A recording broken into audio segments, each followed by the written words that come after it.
If the internet and smartphones had been around when I was growing up, videos of hijinks with my brothers and cousins would have gone viral. Like the time we were all fly fishing with my grandfather near Derry in Donegal, and my brother James started whistling at the sheep on the hills like he was guiding a non-existent sheepdog. All of the sheep started running this way and that, depending on the way he whistled, and even the adults were laughing as he commanded the flock with his newfound sheepdog whistling skills. Or the time we were all fly fishing at a lake near Milford, and when casting, James let go of the line too soon and caught my Uncle Kieran further down the shore by accident.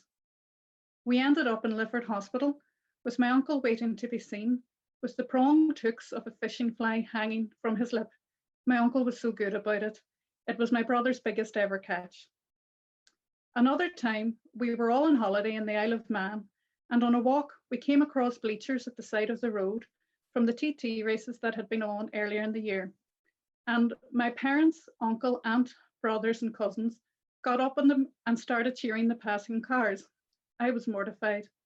Every driver played along, and some even turned around and came back beeping their horns and cheering. We all grew up in Derry, and our lives revolved around Francis Street. When I was at the wee school on the one side of the street, my next brother down and cousin were in the same class in the year below, and my older cousins were at the big school for primary 4 and up on the other side. My younger brothers followed the same rite of passage. Riots raged on the street between the two schools, but I have no recollection of seeing these.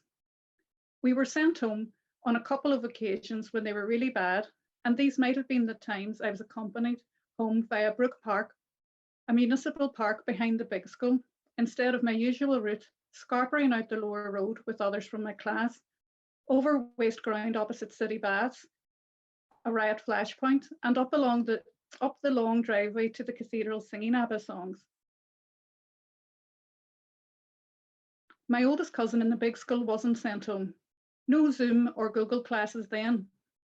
He was telling me recently that his class was moved to sit away from the windows, and they witnessed a lot of trouble. The one thing I do remember, though, is the sound of the bin lids. For anyone who doesn't know, the bin lids were banged on the ground to warn of soldiers coming. 10 minutes and 1 10 by 9 isn't enough to explain why. The first time I heard them, the noise had woken me, and the next day in school, the more savvy of my infant classmates were asking me had I heard the bin lids the night before. In my head, I pictured lots of steel bin lids, like Grouch from Sesame Street banging of their own accord, which scared me even more. I was a bit older before I learned what this actually entailed. I was kind of naive about what was going on. When I was a teen, I remember my cousin Eileen laughing and telling me how her older brother had told her the joke. Did you hear the police found an Armalite and a Marabooboo on the street last night? And instead of replying, what's a Marabooboo, for the punchline of nothing at all, Yogi, her brother had howled when Eileen replied, what's an Armalite? I was laughing at her recounting the story, but I didn't know what an Armalite was either. Although my aunt's father-in-law thought briefly that I was up in this kind of thing. On a visit to them in England, on the way home from a holiday in France, he thought he heard my mother say that I was studying IRA levels when she said, aye, her A levels. My older cousins were always so patient with us, even when at certain ages, it must have been a style cramping gap. Like the time we were on holidays in France, and one of them was chatting up a girl at an outdoor pool. My brother James, who got cold in an indoor pool, never mind an open air one, got out of the water with floppy wet socks that used to be white and squelched past, no doubt putting the girl off. We loved hearing the stories from holidays with their friends. For example, when they had run out of money, one of them stood at a payphone, pretending to talk to his mother, then made a big song and dance of running out of coins and asked the queue for some change. I only found out when I was saying that I was doing this story that he spent the money on a pastry for himself and not the others. For us slightly younger ones, our turn would come. We graduated from the wee slide to the big banana slide in Bull Park to dodging mass with friends in Brook Park. We called this alternative gathering Black Man Mass, as we met at the statue that used to be painted black at the bottom of the park. We'd loaf about on green slopes and someone would run down and get a missalette from the cathedral as proof for suspicious parents. The Guildhall clock towering in the distance, all the while marking out time. A clock that has betrayed us all when coming home late from playing in the street or park to be met by an interrogation. Oh, you didn't realise the time. You didn't know what time it was, and why couldn't you see the Guildhall?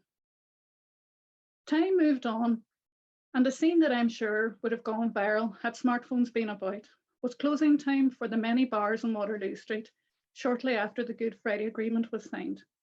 As revellers spilled out on the street from the pubs, my brother, in a spontaneous spoof soapbox, addressed the crowd with, "What's in it for us bigots?" We are all scattered far and wide, from Asia to the States to Italy, and some are closer to home.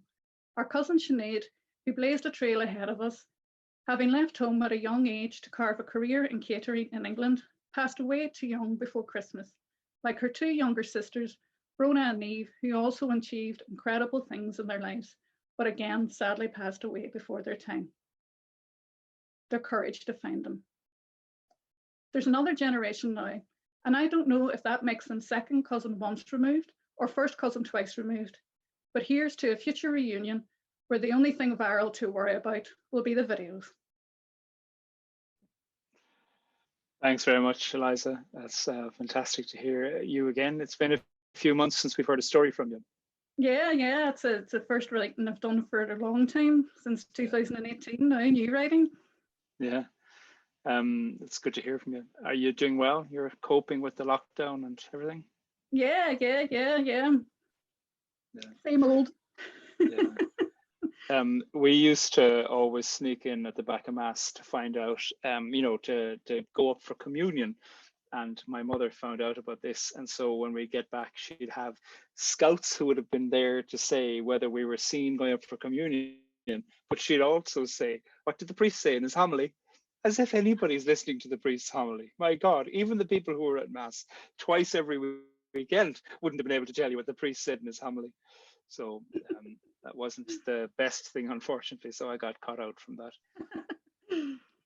So you used to nab the missalette. Was that the way to prove that you've been there? Aye, for some of the ones that went, yeah. Did they never cotton on that all you were going in to do was to nab the missalette? Not that I'm aware of. Yeah,